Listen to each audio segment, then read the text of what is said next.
Você pode ter ouvido falar do grupo terrorista Hamas. Algumas de suas obras mais conhecidas?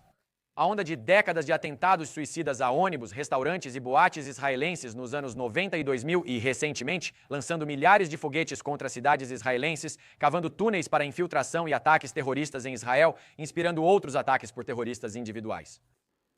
Mas quem é o Hamas? Como começou e acabou por governar toda a faixa de Gaza, a faixa de 25 milhas a sudoeste de Israel, com uma população de quase 2 milhões.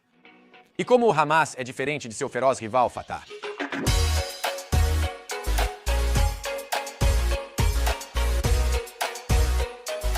O Hamas é um movimento fundamentalista islâmico de resistência, reconhecido como organização terrorista pelos Estados Unidos da América, Canadá e União Europeia. Seu objetivo é destruir Israel, ou a entidade sionista, e criar um Estado palestino islâmico independente em seu lugar. O Hamas vê a Palestina se estendendo do Mar Mediterrâneo a oeste até o Rio Jordão a leste. Em suma, Israel inteiro, não só as áreas contestadas da Cisjordânia e Gaza. Portanto, o Hamas se refere a qualquer presença israelense na região como uma ocupação. Antes de falarmos mais sobre o Hamas, precisamos mencionar outro grupo. O Hamas não é a única organização que busca um Estado palestino independente, sendo uma adição relativamente recente ao cenário. Há também a Fatah, fundada em 1959 e liderada por Yasser Arafat durante as primeiras décadas de sua existência. Operou como organização terrorista nacionalista e, posteriormente, como partido político com ala armada que ocasionalmente ainda recorre ao terrorismo. É o partido político dominante na Cisjordânia e até uma década atrás em Gaza. Agora, a Fatah é a maior facção da Organização para a Libertação da Palestina ou Organização para a Libertação da Palestina. A linha entre a Fatah e a Organização para a Libertação da Palestina é tênue, mas vamos nos ater principalmente à Fatah, embora muito do que dizemos se aplique à Organização para a Libertação da Palestina como um todo. A Fatah e a Organização para a Libertação da Palestina foram consideradas terroristas pelos governos ocidentais até 1991. Em 1988, a Organização para a Libertação da Palestina renunciou publicamente à violência, reconheceu o direito de Israel de existir e concordou em negociar. Apesar da violência persistir, as negociações de paz começaram e os Estados Unidos da América e a Organização das Nações Unidas decidiram não mais classificar a Organização para a Libertação da Palestina, que incluía a Fatah, como uma organização terrorista. Hoje, essa ainda é uma das principais diferenças entre Hamas e Fatah. Fatah e a autoridade palestina na Cisjordânia estavam dispostos a negociar um compromisso com Israel, enquanto o Hamas menos disposto. O Hamas se concentra em destruir Israel e seu povo, visando criar um Estado islâmico independente em todo o território. Mas vamos voltar um pouco. De onde veio o Hamas e como uma organização terrorista chegou a governar Gaza? O Hamas foi estabelecido no final dos anos 80, mas sua ideologia vinha sendo construída há décadas. Em 1928, Hassan al-Banna, um professor e imã egípcio, decidiu agir contra o que ele considerava os dois grandes males da sociedade árabe: a falta de serviços sociais, como caridade e educação, e a secularização ocidental causada pelo imperialismo europeu. Ele fundou a Irmandade Muçulmana, uma organização islâmica sunita que fornecia serviços sociais essenciais. A Irmandade Muçulmana rapidamente ganhou popularidade por seu trabalho para o público, expandindo-se para outros países árabes. O principal objetivo da Irmandade era impedir a secularização nos países muçulmanos e criar uma sociedade governada por uma interpretação fundamentalista estrita do Alcorão e da Sharia. Eles usaram sua rede de serviços sociais para disseminar essa mensagem e estimular o ativismo político entre os membros. Tudo foi bem pacífico, ao menos no começo. Na década de 1940, o movimento buscava mais poder político, inclusive a derrubada de governos seculares. Eles recorreram à violência, bombardeando edifícios e matando líderes árabes. Conforme alguns governos árabes seculares ganhavam poder e influência, começaram a trabalhar para derrubar a Irmandade Muçulmana. Isso era especialmente verdade no Egito, onde o movimento havia começado e era mais popular. Em 1954, a Irmandade tentou e falhou em assassinar o presidente do Egito, Gamal Abdel Nasser. O governo prendeu milhares de membros da Irmandade Muçulmana, paralisando a organização por cerca de uma década, tornando o movimento menos ativo. Em 1970, o novo presidente egípcio, Anwar Sadat, libertou os líderes presos da Irmandade, que iniciaram a reconstrução do movimento. Desta vez, porém, a linha oficial deles era de oposição à violência e foco em fornecer serviços sociais. Contudo, eles mantinham o compromisso de estabelecer uma sociedade governada por uma forma fundamentalista do Islã. Nos anos 80, os países árabes ao redor do mundo se afastavam do secularismo e retornavam à religião, alguns até ao fundamentalismo. A Irmandade Muçulmana estava passando por um grande renascimento e retomando seus planos de assumir o poder político. Evidentemente, isso também impactou os palestinos. Nos anos 80, a Irmandade Muçulmana já atuava há tempos em Gaza e na Cisjordânia, construindo mesquitas e oferecendo serviços como empréstimos e caridade.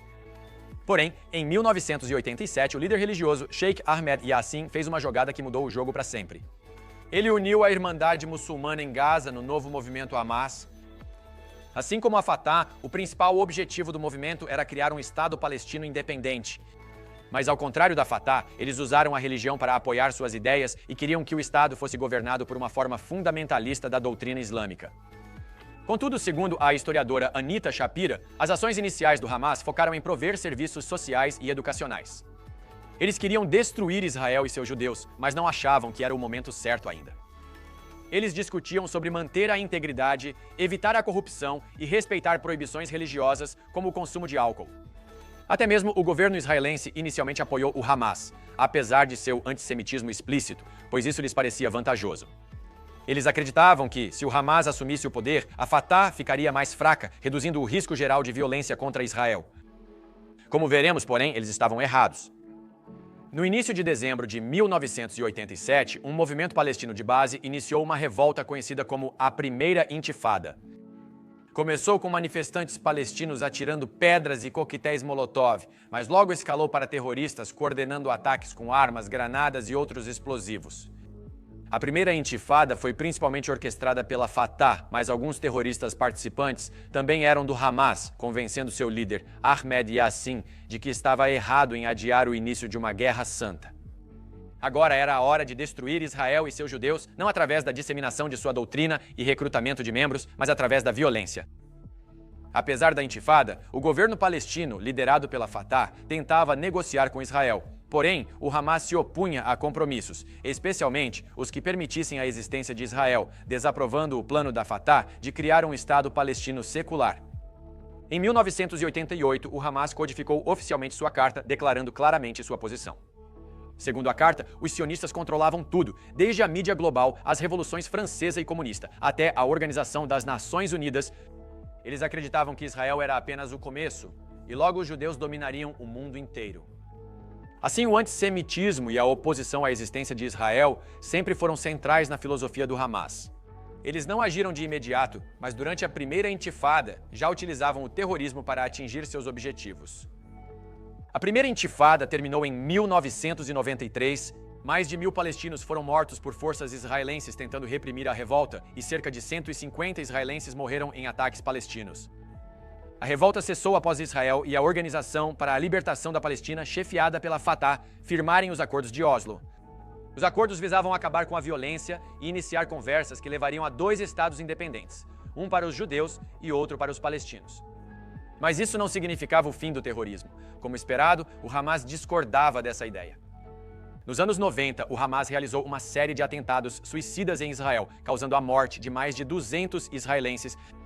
Chegou ao ponto em que israelenses sentiam medo de fazer coisas rotineiras como pegar ônibus ou ir às compras devido ao risco de explosões.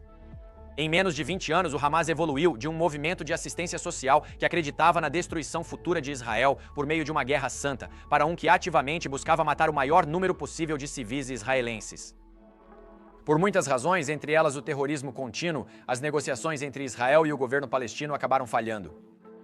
Isso resultou na Segunda Intifada de 2000 a 2005, na qual a Fatah se uniu ao Hamas em uma campanha de ataques terroristas, liderando a ofensiva. Durante esses anos, ocorreram 141 ataques suicidas, sendo o Hamas responsável por quase metade deles. Ocorria um bombardeio quase semanalmente. Atrações turísticas e shoppings, normalmente lotados, de repente ficaram quietos. Até ir a um restaurante popular se tornou um risco sério. O número de mortos em Israel foi mais de 7 vezes maior do que na Primeira Intifada, com mais de 1.100 israelenses mortos, sendo 78% civis. Após um mês com 130 israelenses mortos, o exército israelense retaliou em larga escala na Operação Escudo Defensivo. Pretendiam cessar os ataques no país ao eliminar terroristas e destruir os suprimentos usados para fazer bombas. No total, durante a Segunda Intifada, cerca de 4.200 palestinos foram mortos. Agora, não está claro quantos eram civis, mas as estimativas principais variam de 35% a 50%. A segunda intifada terminou por volta de 2005 por várias razões. Uma hipótese é que a morte de Yasser Arafat em 2004 esteja relacionada à decisão de Israel, no mesmo ano, de se retirar de Gaza em 2005. Essa decisão foi um fator crucial no próximo estágio de evolução do Hamas. A retirada de Israel de Gaza criou um vácuo de poder no qual foram realizadas eleições palestinas e o Hamas venceu inesperadamente. Essas eleições e a violência que se seguiu finalmente romperam o já dividido governo palestino. Fatah manteve o controle da Cisjordânia enquanto o Hamas assumiu Gaza. Continuaremos essa história no próximo episódio. Obrigado por assistir. Até a próxima.